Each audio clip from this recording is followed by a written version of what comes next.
Okay, this video is the heavy one. This is the heavy part about the Katie Johnson testimony. That's really important.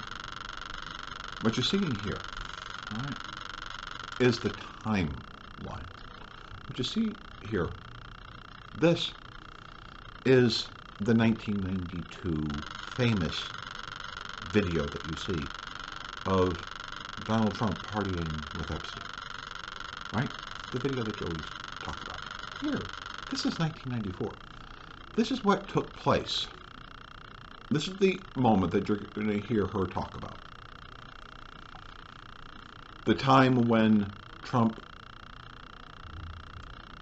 really assaulted her. And over here is 1996, the E. Jean Carroll case. Now, what is true is you can't, by New York law, say that Trump raped E. Jean Carroll. And the reason why that is because in New York law, if your fingers go into the woman, it's not rape. It's assault, not rape. Now, what happened, what you're going to hear her talk about, is what happened in 1994 on 9 East 71st Street in Manhattan in the summer of 1994. A 17-minute walk from Trump Tower. This is the tearjerker. This is the one that made me lose any concept of a belief that Donald Trump had any value. And made me do everything I could, or whatever I could, to try to bring this up. Because these are not his fingers going into her. And at the end, you might want to pay attention to a little bit more.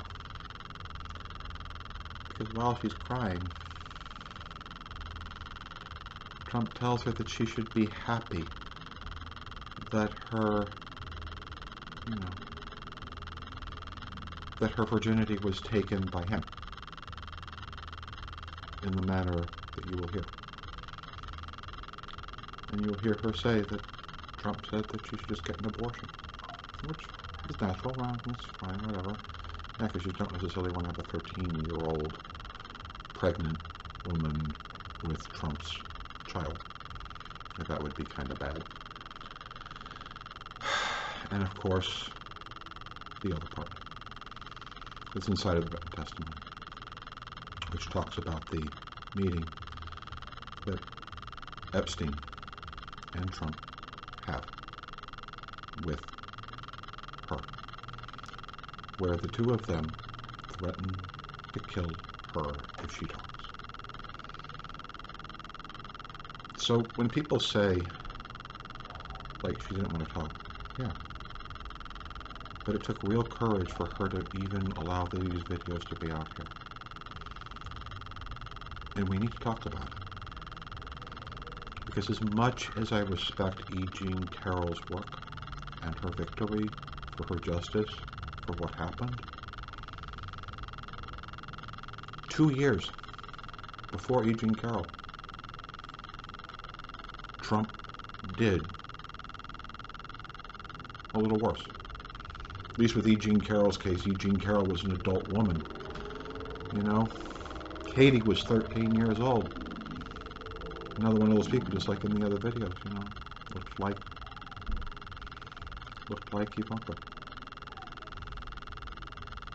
This is what we all claim that we care about when it comes to the Epstein girls, the people who do exactly what you're about to hear happen.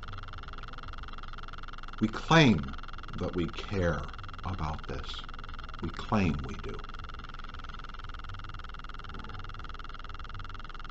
I've lost that faith, because I don't think we do.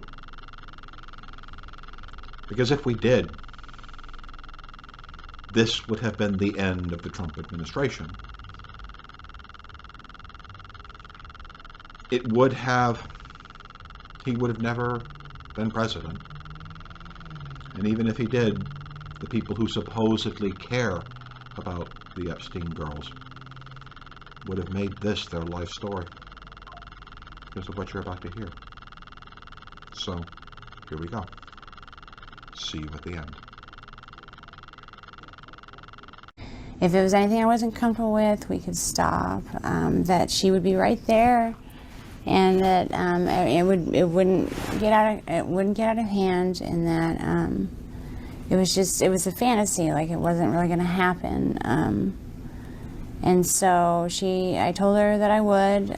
She basically, Tiffany was always nice to me. It wasn't that I trusted her, else and I wouldn't always trusted her or done what she asked me to. But she was there, and he came in, and I was basically tied to a bed with pantyhose, and he tied him. They were so tight it hurt to even lay there. And I tried to say something, and it was like, you just shut up, shut up, bitch. It was basically like he was being really, really rough, and I understand.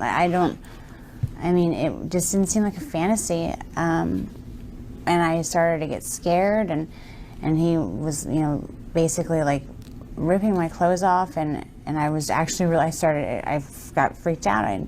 I told him that I didn't want to do this. I screamed over for Tiffany. She was like, Mr. Trump, she's only, this is scaring her. And he's like, oh, you shut up too. He just turned into this animal. It was like a completely different person. It was like everyone in the room was scared of him. And I was, it was like I couldn't do anything about it. And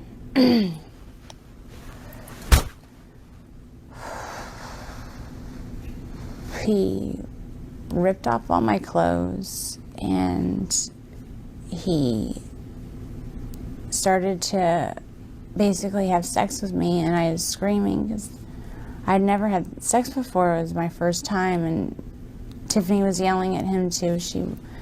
She was saying I was a virgin, and he told us to just shut the fuck up, and just basically took my virginity while I was crying and telling him to stop. And that's basically begging for him to just stop.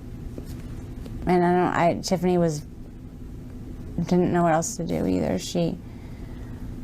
No one was there to help us, or me. And so after the fact, he basically finishes it. It didn't take that long at all. But it felt like it was 5.5 hours. It felt like it was an eternity. I don't even know how long it was, but he was done, and I was crying, and Tiffany was consulting me, and she was, apologizing. She told me that she just never put me in that situation again. But he comes over mad because I was crying, and he said that I should be thankful that someone like Donald Trump took my virginity. He basically didn't say took my virginity. He said I should be glad that someone like Donald Trump popped my cherry, and not some pimply little 14-year-old. And I just was like, what if I said, what if I get pregnant? Not even talking to him. I didn't want to talk to him. I was talking to Tiffany. And he said, well, you'll get an abortion then, bitch. And then just walked away. And I told Tiffany I needed to go home. I never went back again.